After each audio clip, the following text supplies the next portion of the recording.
Today we're going to talk about transforming exponential and logarithmic functions. These are the rules that are described in terms of exponential functions. When you add k to the end of the exponential function, it either moves it up or down. When you put it inside the parentheses with the x, or in the exponent, it moves either to the right or to the left. Having a in front of the function stretches or compresses it vertically. Having it in the exponent, 1 over b in the exponent, stretches or compresses it horizontally. A reflection is caused by having a negative on the outside, whereas a reflection around the y has a negative in the exponent.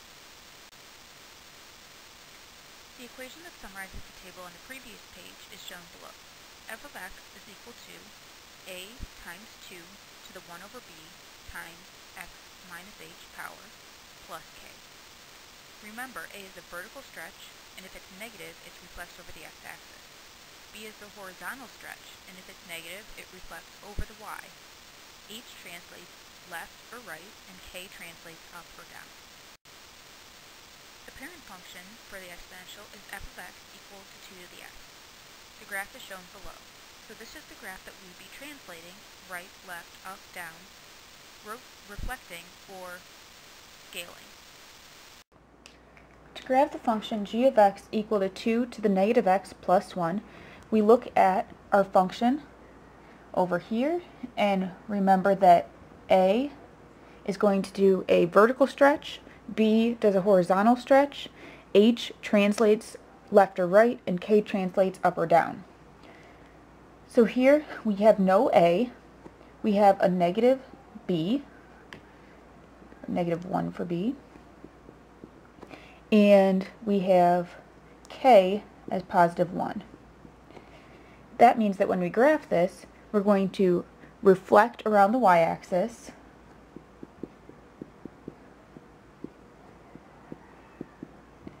and we're going to translate it up 1 unit. Now try to graph it on your own and check your answer using the next slide.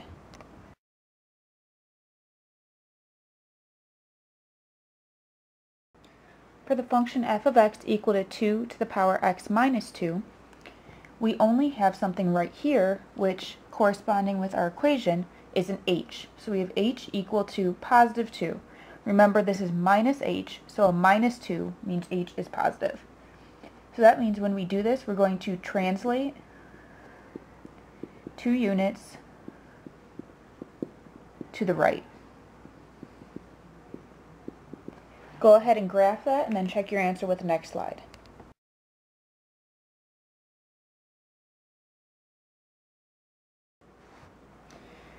For the function g of x equal to 2 times 2 to the negative x, we have an a equal to 2 and a b equal to negative 1. The b equals negative 1 means that we reflect about the y-axis, and the 2 means that we have a stretch of 2. So what we do is we take our original points, which would be negative 1, 2, 0, 1, 1, 1/2, and 2, 1/4, and we take each of our y's and multiply them by 2. So instead of 2, we'll have 4. Instead of 1, we have 2. Instead of 1/2, we have 1. Instead of 1/4, we have 1/2. So now when we graph this, instead of having these points, we'll have negative 1, 4, 0, 2,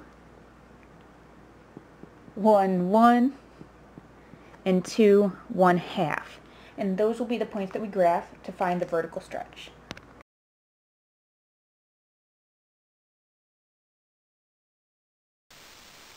These are the rules described in terms of logarithmic functions. Adding a number outside of the logarithm moves it up or down. Adding or subtracting inside the parentheses moves it left or right. Having an a in front of the logarithm stretches it vertically. Having it inside the parentheses stretches it horizontally. And a reflection is caused by having the negative outside, which makes it over the x-axis, or on the inside, which makes it across the y-axis. The equation summarizing the table on the previous slide is shown below. F of x is equal to a times log of 1 over b times x minus h plus k. Remember, a is the vertical stretch, and if it's negative, it reflects over the x-axis. B is the horizontal stretch, and if it's negative, it reflects over the y-axis.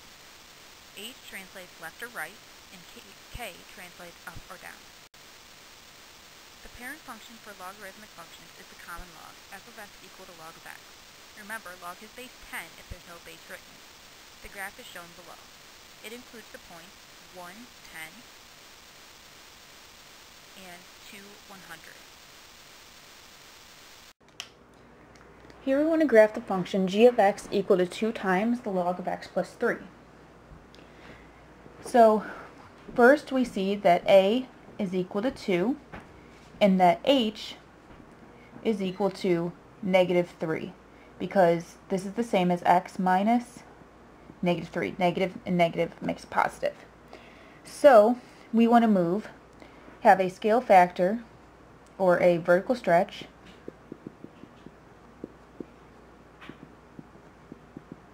of 2, and we're going to move to the left 3 units.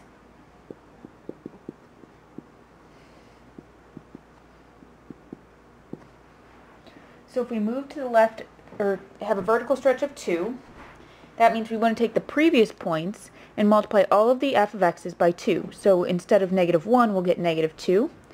0 will stay the same. 0 times 2 is still 0.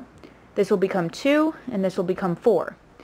So we'll have the points 1/10, negative 2, 1, 0, 10, 2, and 104. So we can go ahead and plot those points, and then check your answer with the next slide.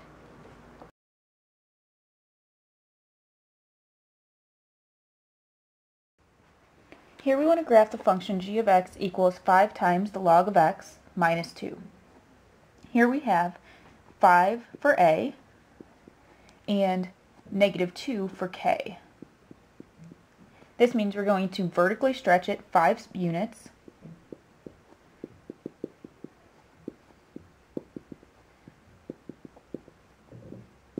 and go down 2 units.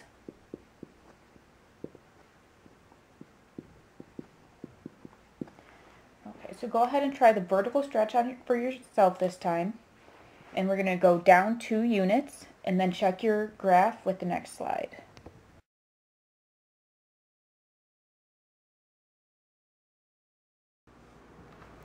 Here we have f of x is equal to log of x, and it's horizontally compressed by 1/2 and moved 3 units to the left.